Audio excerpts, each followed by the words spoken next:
What's up, Magic players? You ready to race onto the scene of the Arena Open this weekend? We've got you covered right here at Top Deck the Gathering. And joining me on the line, as always, today, my partner in crime, Blake Fonder. How's it going, Blake? Oh, it's going good. Yeah, Can't complain. It's a good yeah. format. It's better than I thought it would be. Oh my god, it's so much better. And I didn't have terrible hopes for it after the full spoiler came out. Yeah. Um, it turns out I was a decent bit wrong about how the format would play Oh man, I uh, think we got so much wrong. prior to the set release. But there are a couple of things that I feel like are not the common parlance with this set that I still very much believe are the case. Sure, Like, I still think that the fast decks are good sure. if you build them right. I completely agree. Yeah. I think there's a really big litany of strategies in this set that feel very viable. Like pretty much everything but red white feels viable to me. Mhm. Which is not what I would have guessed going into the format, which we didn't. Like, man, I No, bet you if I went back and listened to that first episode, I'd be like, what the heck are you guys talking about? I don't Because, know. I feel like our deck rankings were relatively in line. I think the yeah, biggest standout for me was Golgari. yep, I did not have high hopes for it, and it's me done neither. really well in the format, and it's one of the better decks. Well, and I I think, was already kind of lower on Boros after fair. thinking about it before the set release. So, something just seemed off. It Mm just didn't hmm. make sense that Mm hmm. red white, which is typically the most streamlined aggro deck, didn't have any starter engines, anything. Right. Well, and I feel like Golgari, I think we were coming into it with the sense of like, this is a graveyard deck, and these Yeah. graveyard synergies are going to have to come together for it to be good. And that's just not the Mhm. case. There's just great cards in Golgari, and if you play Yeah, a bunch of great cards, like you'll have a I pretty think good deck. I think it's a little bit of the case. I think part of why I ranked it so low pre-format was because I thought the format was going to be a little bit faster across Exactly, the yeah. board, And mill and strategies typically aren't conducive to yeah, that. and you wouldn't have time to like really take advantage of all that mid game value that you get out of the Golgari decks. But turns out you get plenty of time. Yeah, and I'm gonna go ahead and call out something that I think I got right about this format early is that keyword large is back in a big way. Like big creatures are ruling this format. And black green gets kind of the best litany of those things. They get the brood wagon, or is it the brood wagon? I think it's the brood Broodway. wagon. Yeah. Um, both of their black green vehicles are huge, and hard to stop. They've got the Scary Terry if they want it. The 9/7 legendary vanilla. And then they've got the what is it, Terrastodon? The 6-drop 6/6 you gain 4 with cycling. What's that one called? Damn, Pterodon? Yeah, something like that. Yep. But it might be stampeding for Rostodon. Or it's something like that. But the 6/6, like I said, the keyword large is huge in this format. Like stats, like power and toughness are a big deal in this format. And for that reason, another thing I Yeah. called out early is that Especially on the toughness side of things. especially on the toughness side, Like, yeah. there are no shortage of decent 3 power creatures, but Yes. it's really the 4 toughness creatures that Yes. rule the 4 roost. and up. Yeah. And I think there are a lot of people that have already pegged this that toughness 7 and up is extraordinarily hard to deal with because Yeah. a lot of the removals cap at 6 damage or -6 -6. So and that leads me into another thing I got right early, that is what's it called? Catch-all removal spells are huge. Like they're a premium in this format.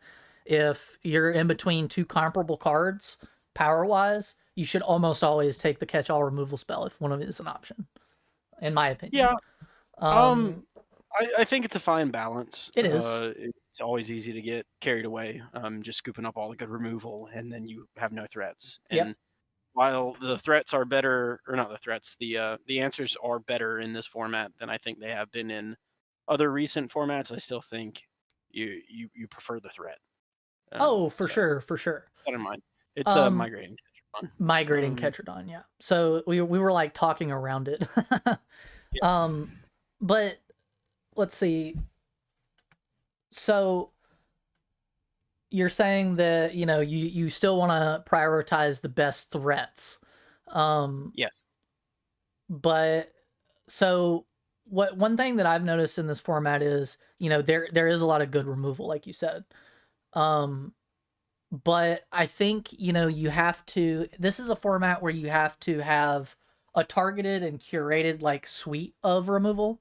You want a good spectrum from early game, like -2/-2 removal, like Grimbobble, but like you have to have at least one catch-all removal spell in your deck. I think. Yeah. Like Yeah. if you No. do not No. have 100%. one, If you don't, you will feel pretty bad you will going feel in. really, really bad. Yeah. And something I want to flag for the people that like me that struggle in the games more than they do in the draft, because that's me all the way. I think I'm a really good drafter, but I lose a lot of my my points in the actually playing out the games. And so something I want to flag for people is don't just throw out your premium removal spells in this format just willy-nilly.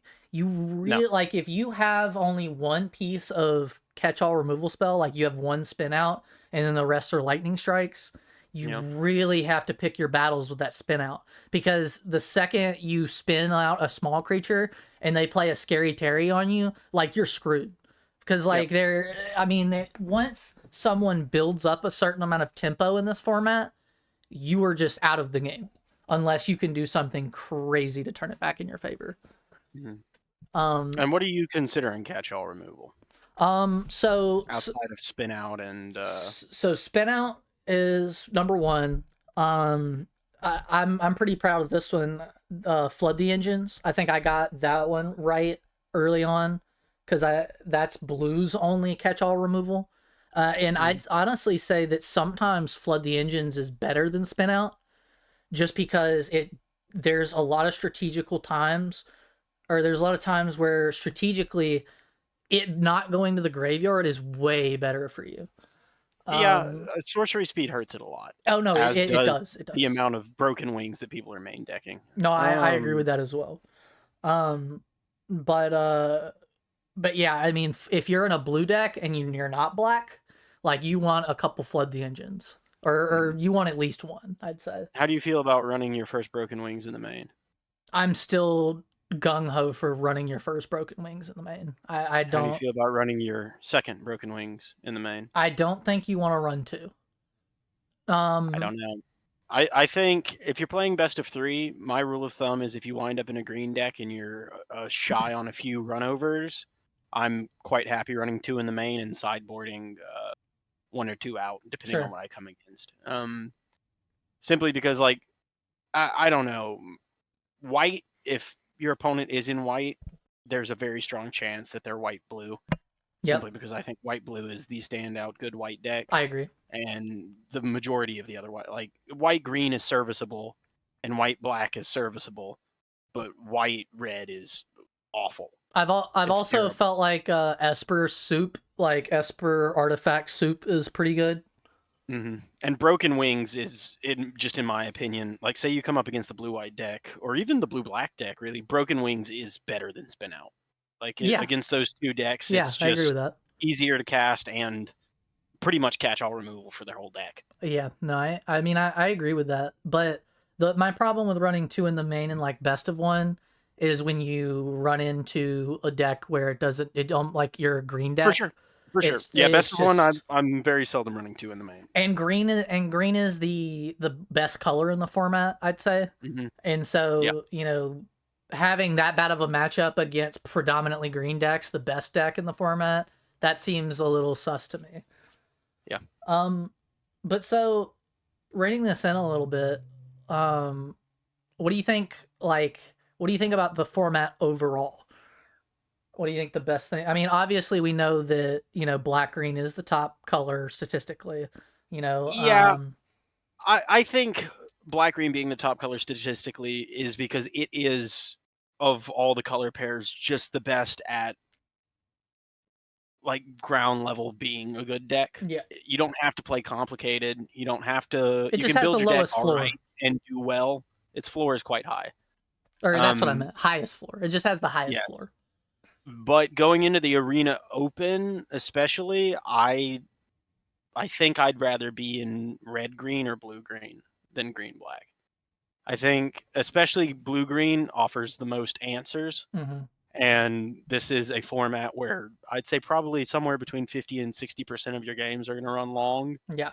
And blue is just the best color for that. Sure. And I think that blue green is the better deck than blue black, for Interesting. example. And I think blue black is a good deck. Yeah. But I think if you're going to be in one or the other, I think you want to be in blue green. Well, and something you're touching on there is the interaction part of things, and that's something that I wanted to really send home for the people listening, is that to me this format feels the most like cons that I've out of any set I've played in years. And what I mean by that isn't the like speed of the format necessarily, it's more the cadence. Like in cons, when you played cons, it was more of like you're building your board slowly but surely to this breakneck into the game that's going to happen at some point when you eke out enough advantage. So, this format is full of situations that can lead to easy board stalls. And so you have to have ways to flip the tempo in your advantage in this format. So, Mhm. your bounce offs, your little tricks, Your all of run those over. things, your run overs, all of those things are going up tremendously for me. Yeah. All of your instant speed interaction, anything that you can do to interact with your opponent and turn the tempo in your advantage is huge. And a lot of people think card advantage when they get into these kinds of formats, these slower formats. But I'll challenge anybody on this. Tempo in this format is way better than card advantage because tempo can give you card advantage. Like, I don't know how many times I've been on the positive tempo in this format, and people are just throwing chump blocks at me because they have to survive. That's card advantage. Yeah. So, keep the tempo at your advantage in this format, you will win more games than you lose. Period. Yeah. And I think that's one of the reasons why I'm higher on blue green I and red agree. green than I am on green black as well. Like blue green and red green both have, if you build your decks properly, both have the equipment to deal with like aggro Mm-hmm. starts relatively well, where Yep. green black doesn't. Yep. Like spin out's a great card, but 3 mana to get rid of a 2-drop that's killing you is not so great. Yep. Well, and that Um, and that's another reason why I said you got to have that spectrum of answers. You got to have your Grimbobbles. yep. But Um. that being said, I do, when we're talking about catch-all removal, I count run over as catch-all removal. Like I just think It's close it's enough for close sure. enough. It's close It's enough close for enough sure. I mean, it's because if it's you're building definitely your one of the green best green cards. deck, you're running Hazards of the Dunes and Mm-hmm. Migrating Catcher-Dons, Yep. and don't play into a removal spell. Don't play into a blowout, but That's a big after that, thing in this format too, is blowout potential. yeah. When you're casting an instant or sorcery or really just anything, if there's a chance like they have open mana and there's a chance like you just think about all the spells in the set that are instant and sorcery that, people cast on your creatures regularly.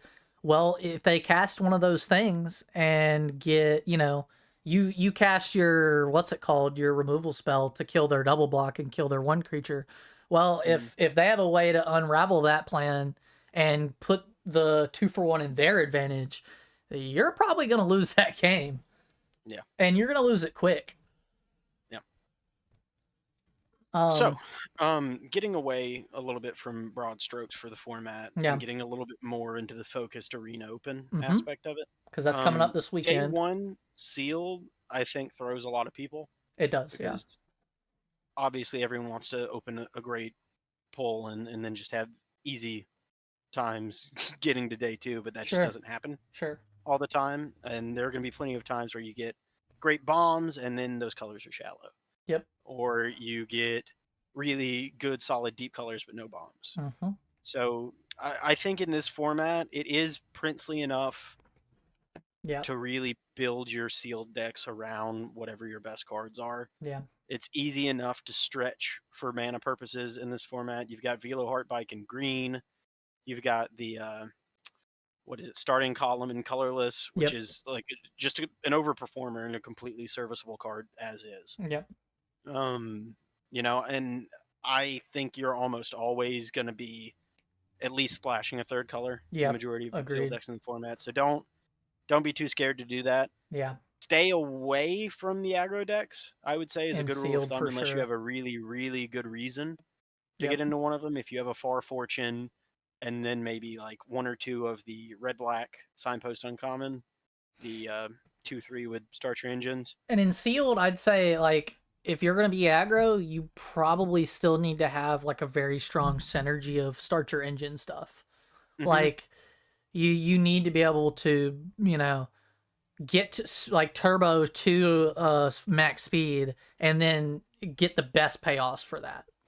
Yep. Because like they're while this set's not like Bombs the Gathering, it is there are some pretty silly cards in the set. Yeah. That being said, I have not come across any card excepting Sabsunan where my opponent played it and I go, I can't win this game now. Yeah. Like it's if you Sapsunen's play so tight, stupid. yeah, that card is really yeah. You open a day one Sabsunan. You're playing blue I green. Yep. If you have really shallow blue green, you're You're playing four splashing. color. Yeah.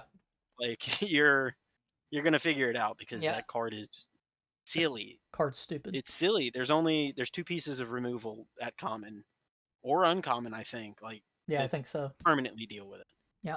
Though, an argument for Flood the Engines. Flood the Engines does a decent job. It does. But Yeah.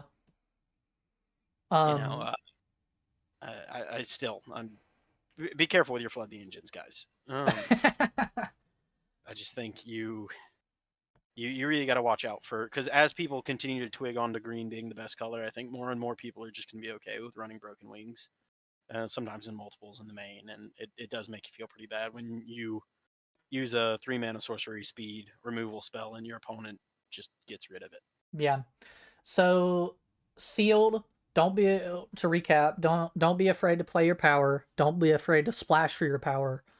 Mhm. Keep a lookout for your fixing. That's going to be a huge texture of what you should be doing. That's a huge sign of what you should be doing. Let's see. And more than anything, some sealed decks are just not destined to make you today too. No, So, no, if you lose your first couple runs in the arena open day one, don't fret.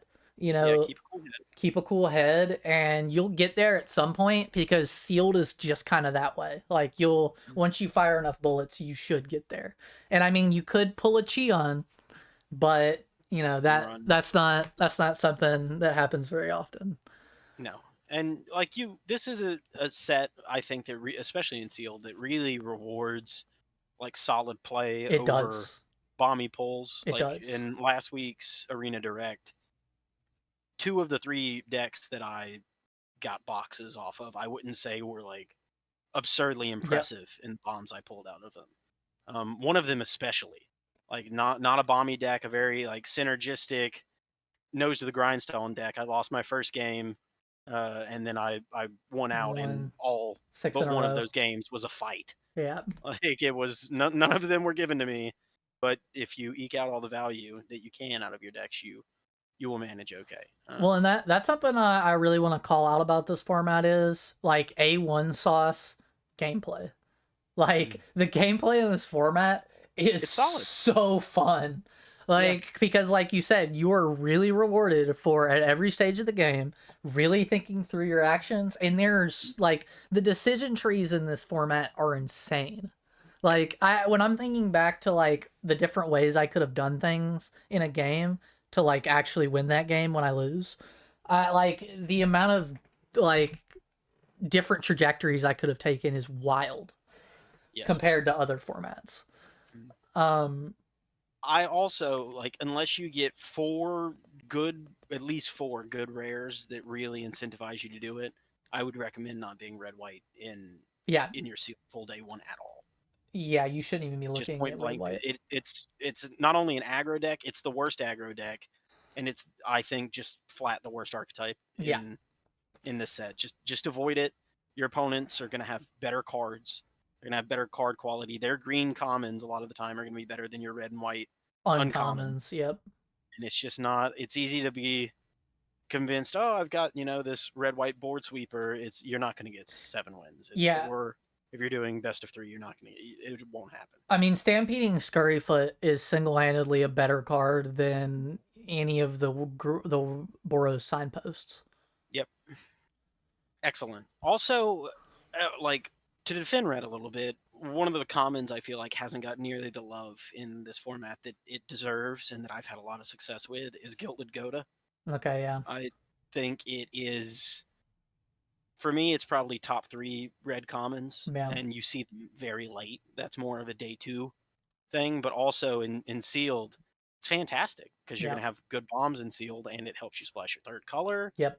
And it almost always trades for something when it swings on turn 3, and you have a Yep. treasure out of the deal. And there's going to be plenty of times when it doesn't trade. And also, the best line is you go turn 2, Gilded Goda, turn 3, play your 3-drop, and if you're in green, you crew the Goda, swing the Goda, and then you get to run over one of their creatures for the mana that you got off the treasure. Yep. And your game win rate after you do that, especially if you're on the play, Is skyrockets. insane. Yeah. Because your opponent is just struggling to catch up. Well, and that speaks to the tempo aspect of this format. Like, I was the other day I was playing a red blue deck, and it kind of sucked because it was kind of like a bridge between being a cycling deck and a start your engines deck, and it didn't know what it was doing enough. But there was a game where I just went 1-drop Mako, the one that gets +1/+1 counters when you discard. 1-drop Mako, turn 2 Hazoret, like crack in, up my engines to 2. And that was, I mean, that start alone was enough to just keep the snowball going to where I would kill them. And like I said, it was a pretty piss poor deck. Yeah. And like red is a good color. It is. I'd say red blue is the second weakest of the red decks, and it's still decent. Red blue is disgusting when it comes together. Yes, it's much more finicky than any of the other top tier decks. Like you can't just put it together. No, I agree. You it's have to very put effort A in, plus and B. You also have to be at a good seed in your draft to be able to to manage it, because there are a lot of cards that are really good in the red blue deck that are also just really good outside of the red blue deck. So it's not like you're getting them for free. You're not getting Keen Buccaneers for free. Nope. It's just not going to happen. So turning towards like the draft section of the Arena Open, what kind of advice do you have for people? I'd say let's just start pack 1, pick 1. Like, what's your plan going into the first draft of day 2? Like saying you don't get a bomb, you don't have just an easy pack 1, pick 1. Well, okay, we'll go both ways. We'll say you do get a bomb. Say. Oh, that was my Google responding to me. Say you do get a bomb. We'll say you get the blue green guy. What's his name again? Sabsunin? Yeah, we'll say you get a Sabsunin. What is your goal now for pack 1? How are you trying to navigate pack 1? I think given that first pick, in that crazy hedge case, say you pull the best card in the set, pack 1, pick 1. After that, you really just want to get good draw cards, good search cards, and cards that are going to keep you alive until you get to play that card. Sure. And so do you think you're planting your flag down in blue-green, taking every blue-green card you see and trying to keep everyone out of that? It depends, of course, on how the rest of pack 1 goes. Sure. I think you'd rather out the gate cement yourself in blue than green, because I think green is more contested. Yeah. And also, like, you're much more liable to run cards like Bounce Off in a deck where you have a Sabsoon in your building towards to help make up for that card disadvantage in favor of tempo advantage. But like, ideally, I think you really just want to be green regardless. And Yeah. more so than you want to be in green, you just exceptionally don't want to be in white. Yep. Like, unless you open a really good reason to be in white, you don't want to be in white. Like, again, white black's a fine deck. It's all White right. green is a fine deck. White blue, when it comes together, is a really good deck. Yeah, it is. And white red is awful. Yep. Day two, I I'd say there's less than a 1% chance I'll be red white day two in Even my if you're draft. I would the have to get all the reasons to do it, and yeah, then I not still feel wouldn't great feel about it. great going into my games. I agree with that. Which is Um, crazy because both red and white have a lot of really strong cards in the set, but they just don't have any sort of synergy going. yeah. And so where I was trying to take this discussion in asking you that very specific question is so on the average draft, I've found more success getting deep into one color in the in pack one, and then kind of using like getting deep into that one color, getting a lot of game players in that color, and then I let pack two to usually decide what my second color is going to be. Yeah. Yeah. Also, another benefit I will say of hedging more towards green, regardless of what you do, Yeah, I think this is a format where you actually feel quite comfortable at least splashing a third color. I do too. Yeah. And a very key aspect of that is being in green, Yep. For because sure. green gives you access to the Velo Heart Bike, which I think is, and Pothole Null as well, which I think Yep. have both overperformed. For sure. For sure. Um. And the Velo Heart Bike, it's just got so much going for it. Like, I mean, the gaining 2 life is actually huge. Yeah. And 5 mana, I think, is pretty important in this format. Not as much because they're really good 5 drops, though there are. Thunderhead Gunner is a house and a half. Oh yeah. Also, what is the Protect the Rider? The 1 drop in green that gives hexproof and indestructible. Yeah. Just a great card. It It's all. almost always trades for one of your opponent's cards. Yeah. And it being a one mana spell means it trades up almost all the time. Mhm. And it's easy to keep available. It's so much easier to just keep one green mana open Yep. Oh yeah. than a lot of other things. And it's not just hexproof. Yeah. You know, the big comment everybody was making at the top of the format was Snakeskin Veil's better because you get to keep your counter. Well, Snakeskin Veil doesn't just win you combats No. outright. Um. And on top of that, Snakeskin Veil also doesn't make a 1/1 an instant speed that can crew a giant vehicle. Because I have seen that as like an ambush tactic. Be good. Yeah, I have as well, but also that is the hedge case. I thought that Oh, would for come sure. up more in the format than it Oh, actually has. no, it doesn't come up very I often feel at all. like 95% of the time you're using it as a protection speller to win a combat. Yeah, I agree with that.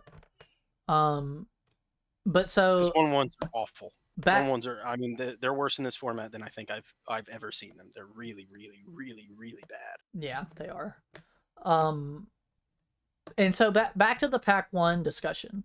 What what are you doing pack one? Are you because I think formats take kind of two different approaches. There's the formats where you want to plant your feet, and there's the and have that gumption, and then there's formats where you kind of want to waffle a little bit more. Um, Yeah, do you I feel think? like. Go ahead. Go ahead.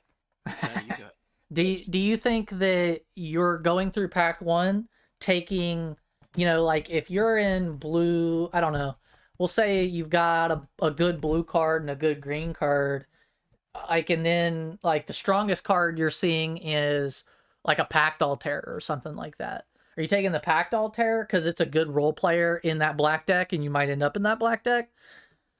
Like, do you see what I'm saying? Because like Yes.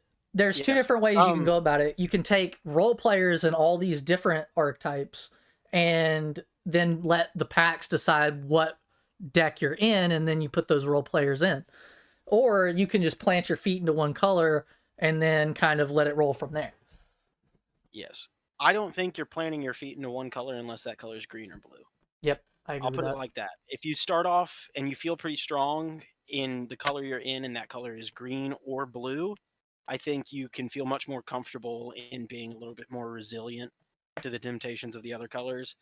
outside of that, Mhm. I think you should try and stay pretty open. Okay. Because if you are starting out in even black's a Yeah. good color.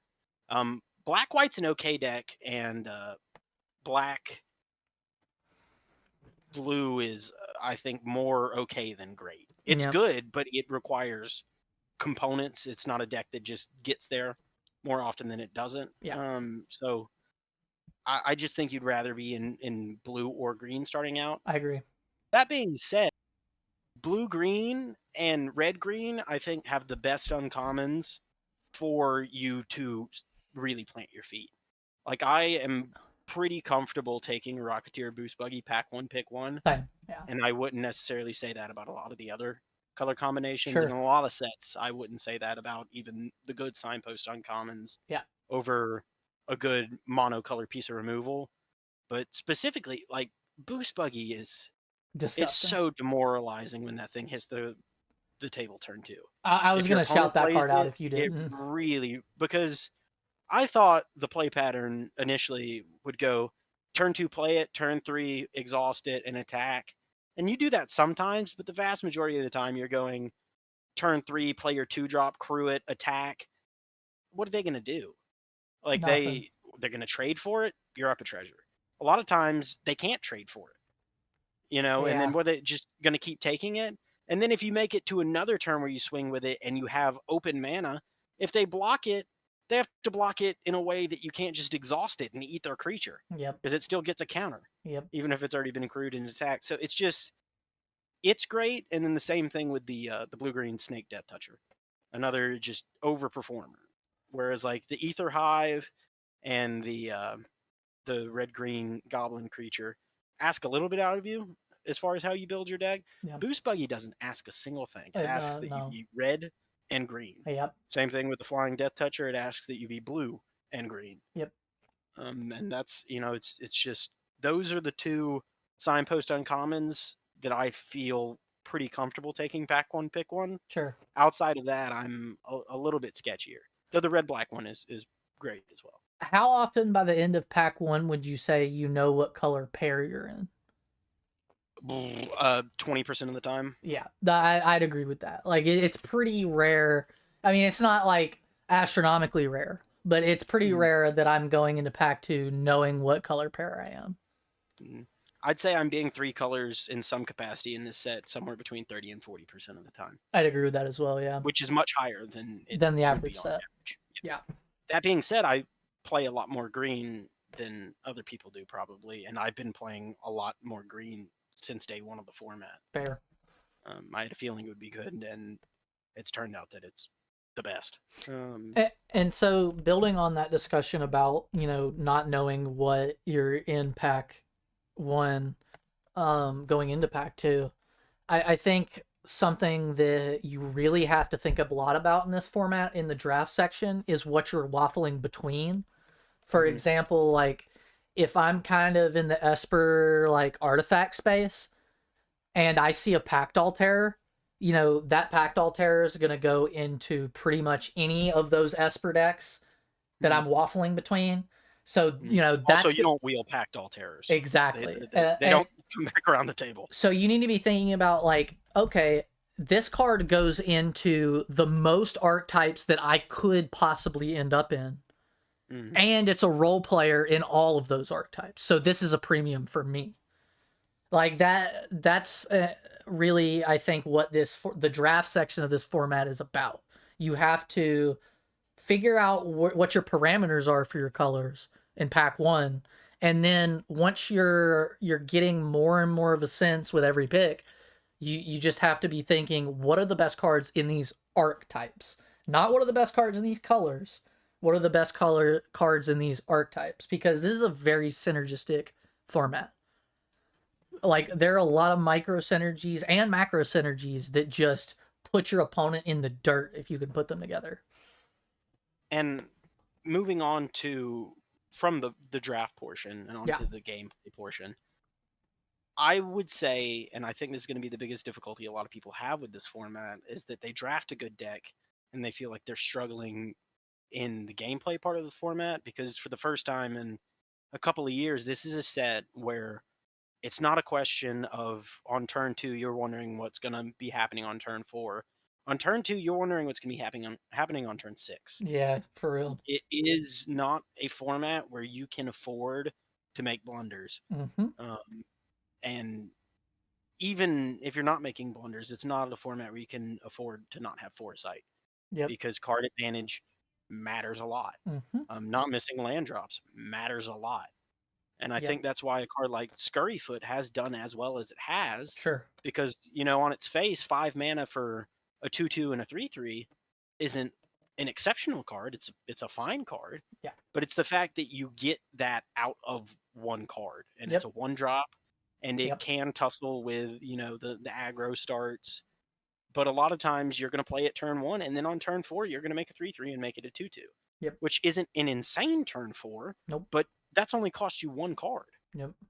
And you almost never get blown out with it. And even if your opponent kills it before you make a 3/3, guess what? They They wasted killed it. something of value on a 1-drop. Yeah. Yeah, And, that's and that you know, card's that huge. makes the biggest difference. Scurryfoot, I think, plays a lot like a B. It does. Whenever my opponent plays it turn 1, especially if they're on the play, Your win I percentage grow. just went down. I know. You really, which is crazy for a 1-drop green common. It is really crazy. That card is, I mean, that I mean, if there was one card in the whole format, like, to just encapsulate the whole format, I mean, it's that. Like, it's Mhm. crazy. Yeah, And I I think would not have it's thought that going into this no, format. I think it's the biggest overperformer compared to what I thought going into the format, and Absolutely. I already had it graded pretty highly. Yeah, I exactly. already thought Scurryfoot was a good card, and Yeah. it turns out it's a great card. Same thing with, like, Loxodon Surveyor. It's just, I mean, for what it is, I think it's the second best Surveyor. I think a Black Surveyor is the best Surveyor. It hurts that it's just vanilla. It doesn't have any sort of additional anything on top of being a Surveyor, unlike the other ones do. But it turns out Green's happy with running a 3/3 that eventually is going to draw out a card. Yep. And that's it. Yep. Pothole Mole, despite it being really great, it does hurt a little bit outside of green black, I agree. The because mill. you chucking your cards into the bin to Yeah. get a land hurts a lot more outside of green black than you would think it It does. really does. But again, it's good. I think I lean a little bit more towards the Velo Heart bikes in the format than I do towards the Pothole Moles, simply agree. because 4/2 trades a little bit better than a 2/3, but you do have to be able to crew it. But also, 2 life's huge. 2 life, once again, is big. Yeah. But yeah, Especially in green, so you don't get aggroed out. I think people who have been playing Magic a long time and remember what playing Draft was like back during, like, Dominaria, original Dominaria, Yeah. would probably excel a little bit more in this set than the average Modern set, because it is a set that really, really rewards you playing properly and not getting hasty and dropping your 3-drop removal spell on the first thing that you have that's a target that's just in the way of your 2-drops. Yep. Because if you do that, you are going to lose more games than you're going to win. And you're gonna Unless lose you're, them to the migrating Ketrodons and the yep. scary Terries and Mhm. all the big boys that are gonna Mhm. outclass your smaller creatures. And And you, red green can do that a little bit better yeah. than, say, black red. Yep. Black red, I think, is the best aggro deck, Yep. and Agreed. red green might be better. It's hard to say. It's hard to say. But red green, if it is better because red green can very happily play a mid range game. Yeah. Into a late range game, because it has the equipment for it. Red black, unless you get a couple of spike spitters, cannot. So just, again, keep that in mind. The aggro decks, it's not that they're bad. It's just that if you're going to play them and do well with them, you have to play by the rules of an aggro deck. You have to be okay with throwing your good removal away on smaller things if it means killing your opponent quicker. Because if they get to play their turn 4 Hazard of the Dunes, you are screwed. Yep. Like, you're not going to win that game. Yep.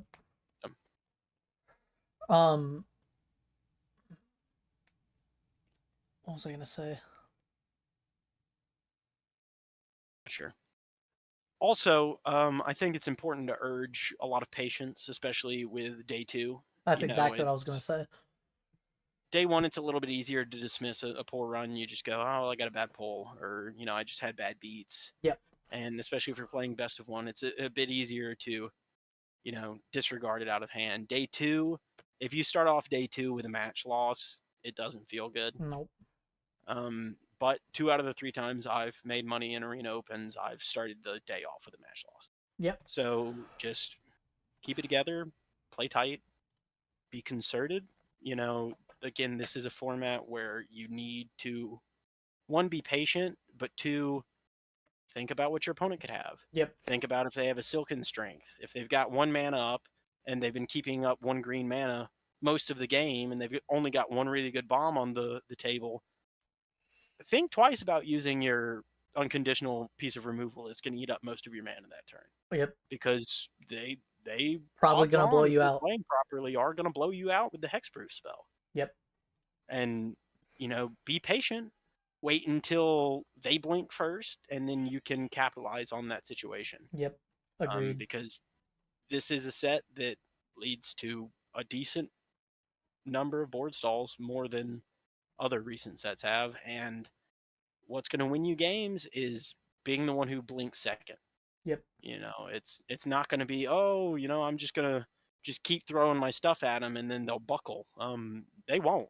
The decks are made to be resilient in this format. So again, be patient, or if you're going to be aggressive, be efficient in your aggressiveness. That's why I'm saying value the Gilded Godas of the world. Yep. Value the boost buggies, the cards that allow you to go turn 2, play a 2-drop, turn 3, play 2 2-drops. Yep. Not turn 3, play a 3-drop, because that's not what's going to win you the match in your aggro matchup against somebody's blue-green deck with a bunch of bounce offs and card draw spells. Yeah. Something I'd also say, if you're worried about, the draft portion and you haven't gotten that many drafts in, it's not everybody gets to draft these formats a million times like me and Blake do. Once you're pretty comfortable in the draft that you're in a certain color, one thing you can do is already have 17 lands pulled up. And you can, on there, you can pull up like the entire list of all the cards, and then you can filter it by, say, a certain deck. So like right now I'm on there, I'm filtering it for black-red, and then I filter it for commons. And so I can go and see the top commons specifically for decks in red-black. And so like the top common for red-black is Engine Rats, followed by Maximum Overdrive, followed by Wicker Folk. And so, once you're in that archetype and you start and you use that filter on 17 lands, you can see like pretty clearly what the biggest role players in this archetype are. And so like for instance, Pact Altair is number 5, Engine Rats number 1. I should be flagging, okay, I can have 2 or 3 of those cards in my deck and feel pretty happy about it. And on top of that, if you're in an archetype like red black, which I think is very like synergistic, like Blake said, I'd say it's the best aggro deck in the format, but it's only the best aggro deck in the format if you can assemble the correct A plus B of start your engines and payoffs for max speed. It demands a lot of you. It demands yes. a lot of card knowledge and a lot of tempo play. And like, for instance, a big level up I made when I was drafting a red-black deck the other day, is I was looking at 17 lands and I saw the Streaking Oil Gorger was one of the top commons in red-black. And I was like, I've basically never even looked at this card to pick it. It's just not really been on my radar because in the past, cards like that sucked. And so I started picking that up in my red-black decks, and I just saw a huge spike in win rate because now I was picking. I already had the start your engines part of it. I was already figuring out how to turbo out max speed, but I wasn't getting enough of the guy that makes 2/2s to make it work, and so that Oil Gorger was the next best thing. Mm-hmm. And so that, keep in mind that a lot of these decks aren't just throw good cards into it and it will be good. No, You need to have to know what your plan is, and you have to be taking cards that maximize on that plan specifically. Mhm. I can't tell you how many like train wrecks I've had in this format, even in a 2-color deck, because like I said with that blue red deck, it just didn't know what it wanted to be. It was a ton of good blue red cards. It had a Hazaret, it had the Sloop, it had a ton of like cards that you would check a box of this is good in blue red, but it just didn't have a plan. And so in this format, I think you just always have to have a plan. Mm-hmm. Same thing. Like we've already talked about stampeding Ferocity. Scurryfoot. Oh. No, the one drop, and it's great. But part of what makes it great is if you're drafting your say red green deck properly, you get to make your 3/3 for 2 mana Yep. with your Boom Scholars.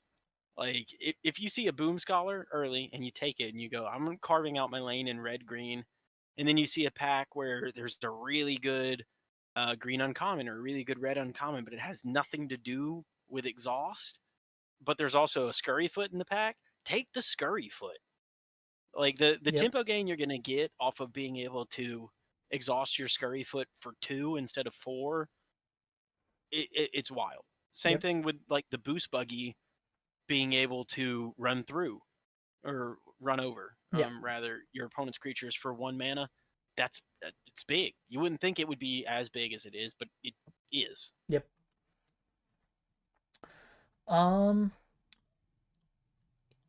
card I wanna shout out that has impressed me a lot is Bestow Greatness. Yep. Having one of those in my deck has felt so good. Because not only does it feel like it can be a removal spell if it needs to, it's also a game finisher. It's a way to push that tempo in your advantage. During the big board stalls, you can just swing everything into their board, and then the huge creature that they triple block, you're just like Bestow Greatness, like blow you out. Yep. Like that's been a huge overperformer for me. I feel like it solves the problem that a lot of green decks suffer, where you have your Terrians and you have your Ketradons, but you they don't can't have kill trample. your opponent. They don't have trample. Yep. And so I've been very happy typically running one in the main. Yeah, I agree. Not really wanting a second, my man. Not really wanting a second one. Yeah. Because it doesn't give it vigilance. It doesn't untap it. It's not a good defensive card. You need it is finicky, but +4/+4 and trample is a lot. Like unless your opponent has a removal spell in hand, a lot of times that's just going to end the game. And I think it's very reasonably costed at 3 mana. Yeah, no, I agree. Fang Guardian, I think you should be taking like a B. I think it's the best combat trick in the format. Getting to keep a 4/2 and just eat your opponent's creatures a lot of the times is silly. It's very discouraging. That card to is lose your silly. creature to a Fang Guardian entry, because then you go, oh man, now I'm down a creature and they just have a 4/2. This is fascinating. I was just kind of scrolling on 17 lands, and guess what the top common in blue black is? I'll give you a hint. It's neither blue nor black. Is it Camera Launcher? It's Rides In. Really? Yeah. How wild is that? That is wild. And Thornwood Falls and Blackfell Caves, the blue black and green blue lands, are of the top commons in that archetype. So that's telling me that blue black primarily wants to splash a third color. It also wants to survive. Yep, for sure. And the tap lands that gain you a life are really beneficial in that way. I'm pretty high on Night Market. Yeah, Night Market's one of the top commons in blue black as well. Yeah. Scrap Compactor I've come up on. A lot of times you're quite happy running it. Scrap Compactor is pretty good. Not as much in your aggro decks, though it performs fine in those. Well, and it does what we were just talking about. You know, it's kind of a spectrum of removal spells in one card. You know, it And it's also an artifact for the decks that care about that. exactly. Yeah, it comes down early, you know, to deal 3 damage to something that's trying to aggro you out, or it destroys a scary Terry that's gonna kill you in the late game. Like it's been a very flexible card. I like it a lot. It's just I still can't get over. It is crazy to me that Mardu is the speed wedge Yep. and red white doesn't do anything with speed. Yeah. It blows my mind that both white black and red Well, black I are think concerted Grixis. speed decks. And well, blue doesn't have any Yeah, blue doesn't care anything about starting your engines. yeah, it does. It has the slick imitator. Yeah, that's fine, but it's not a central theme of any of the blue decks. Mm, I'd say blue black also wants to up your speed. Yeah, all the decks, even green, like I said with the surveyors, happy with upping your speed, but they're not speed decks. Like red black and black white are very much speed decks. Sure. They care about you getting to max speed. Red white doesn't at all, Yeah. which is again crazy to me that they made that wedge to be the speed cares deck, and it's just really weird. Yeah, I Red agree. white plays super weird. I've had like really fantastically drafted, and I thought I played pretty well red white decks, and they did terribly. Yep. Where are you at on the roads? Um, Because I think that was something that was confusing about this format.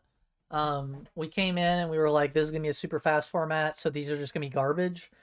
I'm still neither high nor low on the road. Yeah, they're pretty I mid. think they're fine. I think you're typically okay with especially say you're two color. I think you're typically okay with running anywhere between 1 and 2 of them in your I deck. agree. Yeah.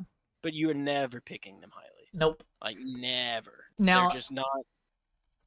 my They're question to not. you is: you're late in the pack. You're late in. We'll say you're late in pack 2.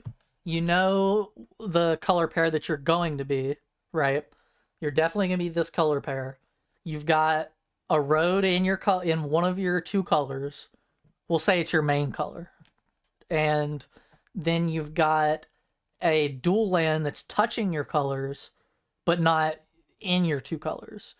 Are you taking the road or the dual land that could help you splash in pack 3? I'm Because taking the dual land. that's where I'm Every at. single time. That's where I I'm at think a as lot well. of the times I'm taking the dual land even if I'm not planning on splashing because I think Yeah. gaining the 1 life is more important than the road. Oh, you think Yes. you're playing the dual land that's touching your colors just for the 1 It life? depends.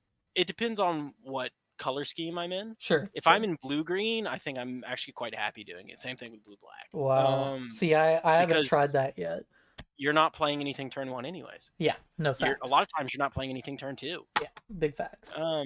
So I'm actually quite happy playing dual lands outside of my color that touch my color in those. But I'm taking even on a perspective Yeah. splash. I'm taking it 100% of the time over the roads. Yeah. I don't think I'm That ever taking it in that situation. that's exactly where I'm at. Yeah. Because to me, like, having that flexibility later down the road in the draft is very valuable in this format. Like being like you said, I mean, you're probably splashing a third color anywhere from, like you said, like 30 to 40% of the time. So if you're in pack 2 and you already know what you're gonna be, and you get a dual, like say we were just talking about how the Esper wedge works well together. If you're already blue black and you see the black white dual land, last pick, like you should scoop that up because Yeah. odds are like you'll see a good Esper card in the next pack You might that you see a can Voyage splash. Home, yeah, or a guy Light Pathmaker. Yeah, You know, there's exactly. just a lot of reasons to be able to hedge. In this set, more so than others, a lot of Yeah. good reasons to be able to hedge slightly over. Yeah. How many vanilla creatures do you think you want in your deck before you're happy running a Fang Druid Summoner? I mean, if it's a scary Terry, just one. I don't know. I'm I feel like that's pushing it.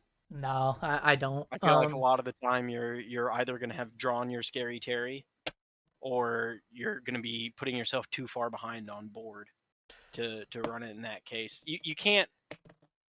you can't have the Fang Druid Summoner where you play it and you've already had the Scary Terry. Like that's not. I think you need at least one other vanilla creature. You need at least one like Omnivore in your deck. Well, In addition to do it here's my happy. thing though. It has that graveyard clause. Yes. Yeah, Like you that's can, nice. I've But gotten a Scary Terry back from my yard with that card. it's beneficial, but it doesn't do you any good if the Scary Terry's on the field or if the Scary Terry's already in your hand. Yeah, I mean, I definitely get where you're coming from. There are some awkward scenarios that can come about it with it, and ideally, I'm definitely always getting a second or third vanilla creature.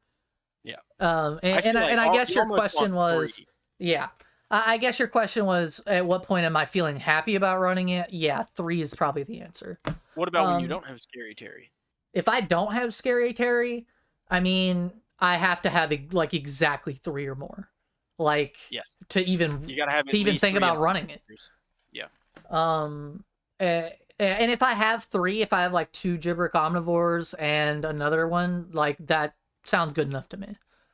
I'm not gonna be over the moon about it. Only Omnivores, I feel like you're not running it unless you have 4, in which case you want 2 Fang Druid Summoners.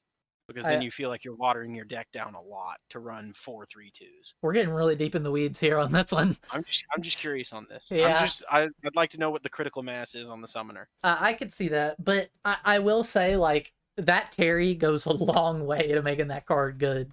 Because I mean, the games where you hit turn 4 Fang Druid Summer and a turn 5 Scary Terry, I win most of those games by a lot. Yeah. No, it is brutal. I mean, it's just such brutal card advantage. What's that? Just regarding the format and formats at large for the last few years, do you know what the common trend I've found to be in the formats that are great as opposed to the rest of the formats? Green is good in all of the good ones. The green mage, just glad that green is good, guys. No, I'm glad that green is good, but objectively speaking, if you look at all the well-performing sets in the last 2 years, in almost all of them, green is good. It's one of the better colors. And you have so this set, you have Duskmourn, you have Modern Horizons, you have Thunder Junction. Like just green, and even more so March of the Machines. And what's it called? Dominaria United. And I think there's a big reason for that, and I think it ties into what a lot of content creators say is a mark of a good format, which is that lands are, viable high picks to make. And I think, like you said, the makings of a great limited format are when green can go a lot of different directions. It's like green is kind of your basis for an entire type of deck, which is like the multicolor soup deck.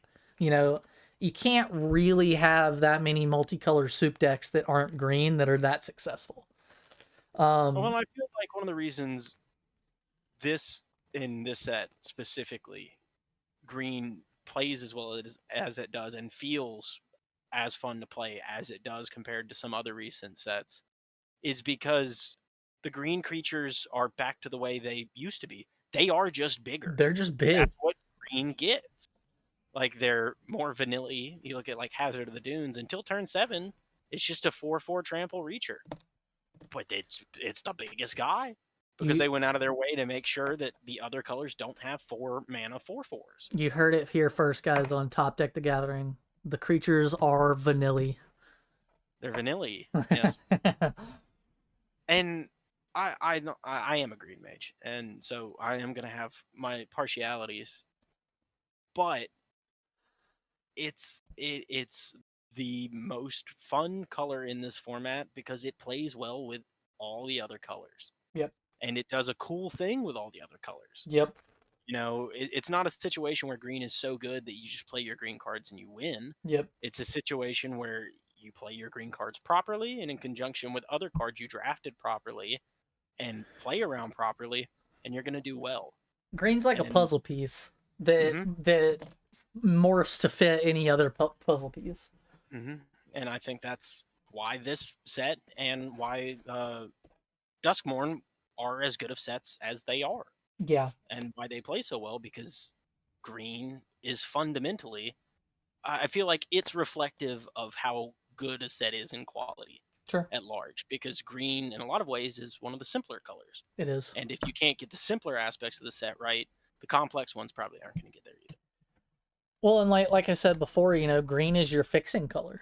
It's Mm-hmm. like all of if you ever think about all the best formats that had a lot of bleed between colors and color pairs and wedges, green was at the heart of a lot of that bleed.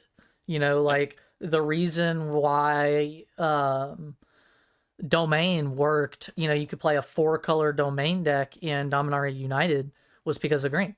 It was the basis for that archetype existing. And largely, I mean, any set that has a rainbow 5-color archetype, green is at the base of that archetype, and usually Mm. blue green at that. Yeah. Yeah, no, and like kudos to them for making blue green a good deck in 3 of the last 5 sets. Yeah, yeah, that's true. That good on them. They need to do the same thing with red, blue. I see where they were cooking with this set. I'm seeing the red blue go up, but I'm not gonna lie. Some content creators have said like, hey, pick either have a spell archetype or don't. Like if you can't make the spell archetype good, then just pick something else. I really like the spell archetype, so I really want them to make that good. Yeah, I think that should be their base. Yeah, I Like agree. every now and then you can do something different, Yeah. but like green black is a lot of the times graveyard fiddly, Yep. and I'm fine with that. I I think am green too. black plays well in that space. Every now and then you can do something different. Yep. I really liked in War of the Spark where green black was the like multicolor deck. Yep. Like that's what it cared about. It cared about being the multicolor deck and Sure. fixing and everything else, and that's fine. I like You can that. do Yeah. stuff like that every now and then. I really liked that blue red in MKM Was was artifact. the artifact I deck. like that It too. played really well and it played fun and it was one of the better decks in the format. Yeah. But I think its baseline should be spells and it should be good. I don't think I it should be astounding. I think red blue had an absolute tear for a few years it there did. where it Yeah. was just always good. Well, and I'm a blue red guy. Like Izit's my favorite of the guilds. Um, so Izit being underrepresented for the last like year or two has been pretty rough. I think blue Um, red struggles as well because as a color base, it's designed to use all of your mana every single turn, yep, because its individual cards are weaker, but all of them together are greater than the sum of their parts. sure. And limited is just a much more difficult format to make that work in. Would you be mad if they just stuck with the discard theme for blue red? Like if that became the base instead of spells? I wouldn't be mad. It I would it would be weird It would be weird. because then what's the spell deck? Like I would like it if they do that, if they would start taking unconventional approaches to what's the spell deck in a format. Okay, I see what Give you're me saying. give me like a green white spells deck. I could get behind that. Yeah, If you're gonna have blue red be something else. I could get behind that. Yeah. Because I'm all for upending, typical Tradition. archetypes, Yeah, but I am not a huge blue red mage, but I do like a fun, good spells deck. I like I do too. Yeah, Dominar United had a really fun spells deck, yeah. and it was blue red. And I feel like it is a bit odd that creatures have taken over so much that the spells decks are just getting bullied. Yep. Well, and it's also a matter of like some have said in the community that when you make blue red good, it tends to be too good. Yes, When you make the spell deck good, it tends to be too good. it's a fine line. But Um, I think that's pretty much everything for this episode. yeah, I can't really think of anything else. Like I said, be patient. yep, I have day two'd for I think the last 20 or so consecutive arena opens, give or take, and I have cashed in 3 of them. yep, So it's not a say you get through and you draft a great deck, and then it doesn't go your way, that's fine. Just be Yep. patient. There'll be more. And, say you get through and you 4-0 draft one, which I've done, and then you go into draft two and you 0-2 after drafting a pretty good deck and playing decent enough. It's going to happen. Yep. So just be patient and play to your outs. And, if you do everything you can and don't make any mistakes along the way, you can't beat yourself up too bad, because even Yeah. the best of the pros have terrible pro tours, Yep. and don't they too? Well, So and that's how I'd urge people to think about this moving forward, is not about the individual results of the day. It's more of a top down. You should take more of a top down perspective to it. There are going to be tournaments you enter that were literally just impossible for you to win. Like, the concentrated power of will aside, you just physically couldn't have won that tournament no matter what you did. And so you're just gonna have to accept that. Accept that a certain percentage of that is going to be completely out of your control, and then just think about the things that were in your control. Think about back on your games every time you lose. Could I have changed something? Could I have won that game if I had have played differently? If the answer is no, then you don't really have a lesson to learn from that. And trying to learn a lesson from that's going to be more detrimental than it is going to be a help. But also be honest with yourself. If you're sitting there saying, well, I'm losing 70% of my games and I can't find a single, place where I've messed up, you're definitely messing up somewhere. Like, you're not losing 70% of your games all, overall, just to dumb luck. Unless you're doing like 3 drafts or something like that total. I feel like this is a good time to introduce a scale to the podcast that I'd Okay. like to apply every time an Arena Open rolls around. Okay. And it's called the yeah or nah Nah. scale. Okay. And I think we should apply it in situations where maybe you're not the most proficient player in any given format, and whether that being the case, you should play in the Arena Open at all. Yeah. And if the answer to that for this format is, I'm kind of middling, I would not play in this Arena Open. Interesting. You are going to get crushed. This Yeah. is not the sort of set where you can get away with not knowing the vast majority of the cards and how they play, and being pretty proficient with the way you play in them. There are some sets where you can just open a good sealed pull, get through to day one, have a decent draft, and get through day two. This is not one of them. This is more of a nah set than a yeah.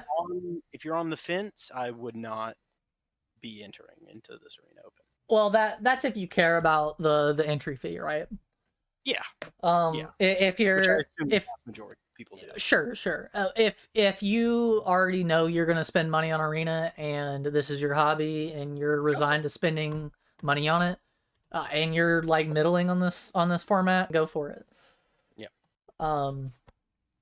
But yeah, no, I can see that. I will say one thing I see people trip themselves up on is they on any given format is they won't be the best on the format, and they'll use that as an example, like a reason to not do competitive events. Like these Arena Opens, they're like, if you do like 2 bullets, that's pretty relatively low stake for most of us. Yes. And I would be hesitant to just talk yourself completely out of doing the Arena Open if it's something that brings you some joy, Like me personally. But if you're doing it as a potential investment, yes, do that's not try the thing. and justify continuing to do entries for this Open if you don't feel like you're very, Exactly. I'd say good to very good at exactly. this set. It's a set that very much punishes poor play and poor draft, and very much rewards the opposite. No, I definitely agree with that. Mm-hmm. Which is something we'll also be talking about next week, because this weekend we have the Open, and next weekend we have the Arena Direct for Duskmorn. Yeah. And it's draft instead of sealed. Which is a big moment for the limited community. I'm curious to see if they ever do that again, because I think there's going to be a lot of players like you and me who are going to just run the racket. Oh yeah, especially with a format that was big like 6 months ago, but isn't now. And that it was a complex format. Yeah. And hard to draft properly. Yeah. And very complex in the way it plays. I think the people who are good at drafting that format, getting 6 wins before 2 losses on a draft, I think they're going to slaughter. You I think people are really, really, really going to be able to cash in a lot on next weekend's Arena Direct. which also makes me think. I think we should put up a Winston draft or two of Duskmourn in the next. I'm down with that. Yeah. 100% with that. So I think that is a good point to wrap up the episode. Was there any other last minute things you wanted to get in before we wrap up? No, I think that's it. Yeah. Just pack one, pick one, a Sabsunin, and Yes. and let the rest do And be the job for blue-green. you. Yeah, and stay frosty and Stay have frosty. fun. And like I said before, be patient. It's not a typical occurrence where somebody does their first Arena Open and monies. Yep. So if you do, congrats, and if you don't, it's all right. There's always the next one. I've been there every Arena Open that I've day two'd. I've never cashed, so I'm right there with you guys. But hopefully, I bring home some bags. Like truly, I can't Oh my imagine God. what that would feel like. I mean, I guess that was me once, but it was just so long ago that I can't really remember how That's it felt fair. to be That's fair. amongst the everyday ordinary folk. All right, guys. We'll see you next week. Stay frosty.